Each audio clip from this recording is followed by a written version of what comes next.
পদ্মিনী একাদশীর মাহাত্ম্য। পদ্মিনী একাদশী, যা পুরুষোত্তমী একাদশী বা মলমাসী একাদশী নামেও পরিচিত, প্রতি ৩ বছর পর পর আসা অধিক মাসে মলমাস বা পুরুষোত্তম মাস এই একাদশী পালিত হয়, যা এর মাহাত্ম্যকে বহুগুণ বাড়িয়ে দেয়। পদ্মিনী একাদশী অন্য সকল একাদশী থেকে অধিক ফলদায়ী বলে মনে করা হয়, যেহেতু এটি ভগবান বিষ্ণুর প্রিয় পুরুষোত্তম মাসে অনুষ্ঠিত হয়, তাই এর মাহাত্ম্যও বিশেষ।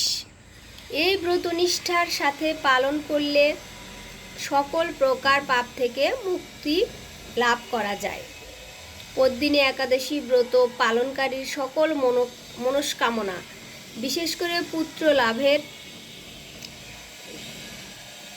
আকাঙ্ক্ষা পূরণ হয় বলে শাস্ত্রে বর্ণিত আছে। শাস্ত্র মতে এই একটি ব্রত পালন করলে সকল যজ্ঞ, তপস্যা এবং দানের সমান পুণ্য ফল লাভ করা যায়। বিষ্ণুর আশীর্বাদ ও বৈকুণ্ঠ প্রাপ্তি এই ব্রত পালনকারী ভগবান বিষ্ণুর বিশেষ কৃপা লাভ করেন এবং মৃত্যুর পর বৈকুণ্ঠ ধামে গমন করেন। এই ব্রত পালনের ফলে ব্রতকারীর পিতৃপুরুষরাও মোক্ষ লাভ করে থাকেন। ত্রেতা যুগে মহিষ্মতিপুরীর রাজা কৃতবীর্য নিঃসন্তান ছিলেন।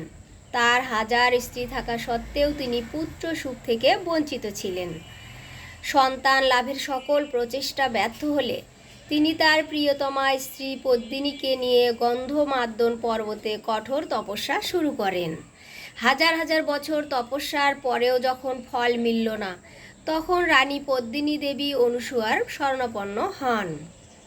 দেবী অনুসূয়া তাকে প্রতি ৩২ মাস অন্তর আসা পুরুষোত্তম মাসের শুক্লপক্ষের পদ্মিনী একাদশী ব্রত পালনের কথা বলেন। রানীর শ্রদ্ধাপূর্ণ ব্রত পালনে সন্তুষ্ট হয়ে ভগবান বিষ্ণু গরুড়ে আরোহণ করে তার সামনে উপস্থিত হন এবং বর চাইতে বলেন।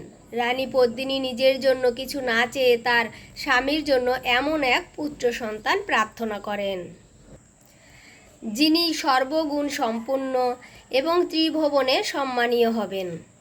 ভগবানের আশীর্বাদে তাদের কার্তবীর্যার্জুন নামে এক পুত্র সন্তান জন্মগ্রহণ করেন, যিনি ছিলেন অত্যন্ত বলশালী, এবং এই কার্তবীর্যই একসময় লঙ্কাপতি রাবণকে পরাজিত ও বন্দী করেন। ভগবানের স্তব করে রানী বললেন, হে ভগবান, আমার স্বামীকে আপনি বরদান করুন। ভগবান তখন রাজার কাছে এসে বললেন, হে রাজেন্দ্র, আপনি অভিলষিত বর প্রার্থনা করুন। মহা আনন্দে রাজা বললেন, হে জগৎপতি মধুসূদন, দেবতা, মানুষ, নাগ, দৈত্য, রাক্ষস আদি কেউ তাকে পরাজিত করতে পারবে না, এমন পুত্র আমি প্রার্থনা করি। রাজার প্রার্থনা অনুসারে বরদান করে ভগবান অন্তর্হিত হলেন। রাজার পত্নীসহ নগরে ফিরে এলেন। যথাসময়ে রানী পদ্মিনীর গর্ভে মহাবলশালী এক পুত্রের জন্ম হয়। মহারাজ কৃতবীর্য পুত্রের নাম রাখেন কার্তবীর্য। ত্রিলোকে তার সমান কোনো বীর ছিল না, তাই দশানন রাবণ যুদ্ধে তার কাছে পরাজিত হয়। শ্রীকৃষ্ণ বললেন, হে মহারাজ, এই ব্রত যিনি পালন করবেন তিনি ভগবান শ্রীহরির শ্রীপাদপদ্মে অহৈতুকী ভক্তি লাভ করবেন। শ্রীকৃষ্ণের উপদেশে ধর্মরাজ সপরিবারে এই একাদশী ব্রত পালন করেন। যিনি এই ব্রত মাহাত্ম্য পাঠ ও শ্রবণ করেন তিনি বহু পুণ্য লাভ করেন। জয় শ্রীকৃষ্ণ।